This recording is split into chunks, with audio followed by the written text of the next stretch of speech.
Hey YouTubers, I hope that there are Christians watching this, I hope that there are Muslims watching this.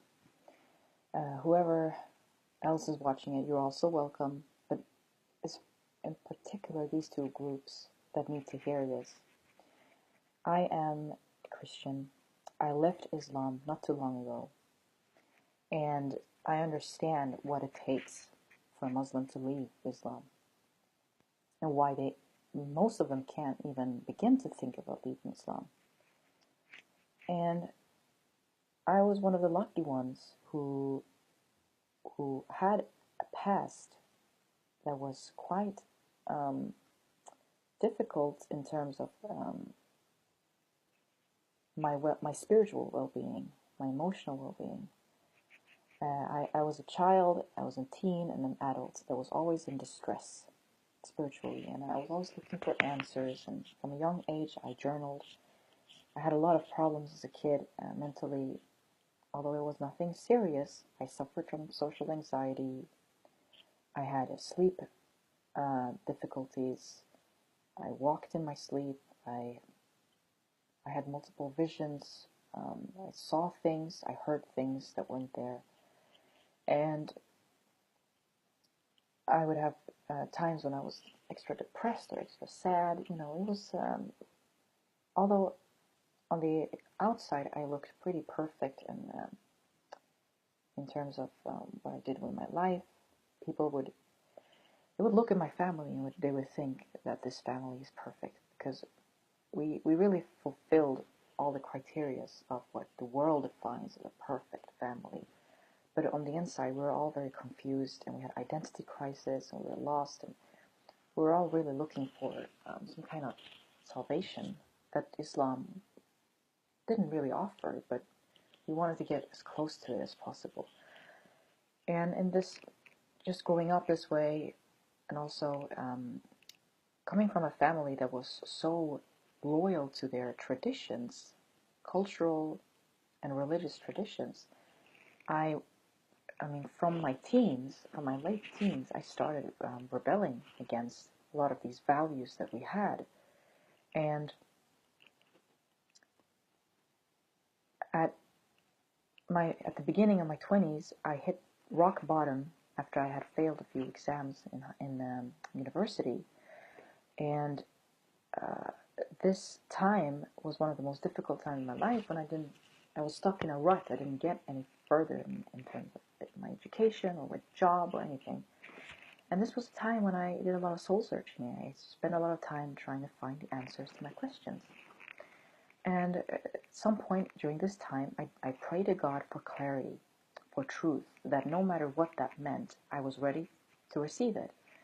And God gave me this person. I met a man at that time who I fell in love with very hard, and we clicked very well. And this guy happened to be very, very good with history, with theology, with politics, with all kinds of things that can explain religion. And so we had a lot of discussions about that, and through him I discovered that Islam is a lie and that Christianity is the truth. Because him and we had a lot of debates, and he would present arguments, and I would try to say counter arguments to why he was wrong and I was right. And we kept, having this dialogue until I realized that after being offended many, many times, that I was wrong about Islam, and that there's something that's fishy. Something fishy is going on here that I need to figure out. And not too long after that, I found that Islam is a lie and that Christianity is the truth. And really, this person that I was seeing, he had been an atheist before, but he had found Christ through someone who had used very similar methods as he was using on me. And if I have understood this correctly, I don't know that detail, but I do know that the only method that really worked, and that I think will work on Muslims, to see the truth about Islam is you have to be tough. You can't be afraid to offend a Muslim. most people who come from the Middle East, they're raised with honor cultures and all these tough values of Islam, that everything they do in life is driven by shame, fear, guilt, and all these negative emotions. You can't use some nice, more politically correct tactic to show them the truth. You have to show them what it is as it is. And the way you do so is you have to agree on that. You're going to have these debates, and it's going to be you're going to show arguments, and it's going to be with an objective point of view. You're going to approach it objectively with a scientific method, and you're going to have no predetermined assumptions about anything, and really look at things as they are, and then see what you think. If you can, defend it or not, you deal with that later. So you have to take these steps, and a lot of people who explain things to Muslims, they don't do it this way. And I think that's one of the reasons why you fail in doing so, in trying to show them the truth and the lies. And to Muslims, you have to not be afraid of questioning the source behind your faith. Is it really valid? Is it really hard evidence that Islam is the word of God? Why are you sure about this? You have to know. You can't base your whole life and live on, relying on something that you don't have sources for. You have to question it. Islam encourages Muslims not to question the source, saying you have to trust. You can't trust things blindly. Because, everything you do, you have to know you're doing it because it's the truth. I mean, that's how you have to approach this. You can't be a person who who believes things blindly, or whatever you call it. You can't do that. So you have to not be afraid of going to hell. Typically Muslims are afraid that if they even question Islam, they will go to hell. Even waver in their faith, they will go to hell. Don't. Because if you really are that faithful, and you really are so certain about your faith, you shouldn't be afraid. You would have counter arguments. You would know how to defend your religion. If it's perfect, if it really is from God, there will always be an argument. And it's not a matter of that they can't see the truth, the ones who attack Islam. No.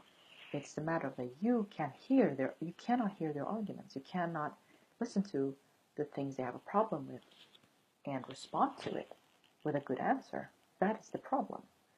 You've been taught what answers to give, but you don't really hear what they have to say. And that's a huge warning sign for you. Another tip for you Muslims is, don't turn to other Muslims for advice. They have the same mindset and perspective of Islam as you do. They're not going to give you a new insight. You have to turn to non-Muslims to hear why they have a problem with Islam. If they're wrong, your faith is going to be stronger. If they're right, you're going to be led to the truth, which may mean away from your faith. But if you want to learn something new, if you want to get a new understanding, you can't go to people who understand things the way you understand them. And lastly, you can't be a chicken. You have to be brave. If you want to know the truth, you have to face the uncomfort that comes with it. You're going to have to be ready to leave your family behind. I had to. I had to block my whole family and my relatives from my life. I had to flee from my home and live in secrecy and start from scratch, pretty much. No home, no money, and find a way to get that help from the government. I am in that place today, but I can tell you this, it was worth it. It was worth the fight because I'm doing it for something I know of, something I believe in, something I am sure is the truth. Would you do this for Islam? I really don't think so. I think Islam is very convenient when everything is fine. But you know just as well as I know that when things are the worst for you, when life is most difficult, you actually leave or get away from Islam, because Islam doesn't welcome imperfect people. Islam teaches you that you're not good enough. If you sin, you're not worthy of praying to God. That if you do certain things, you're not worthy of even being in the household of a Muslim. And that if you have certain values, you are to be cast out of the group and killed. But that's another story for another time.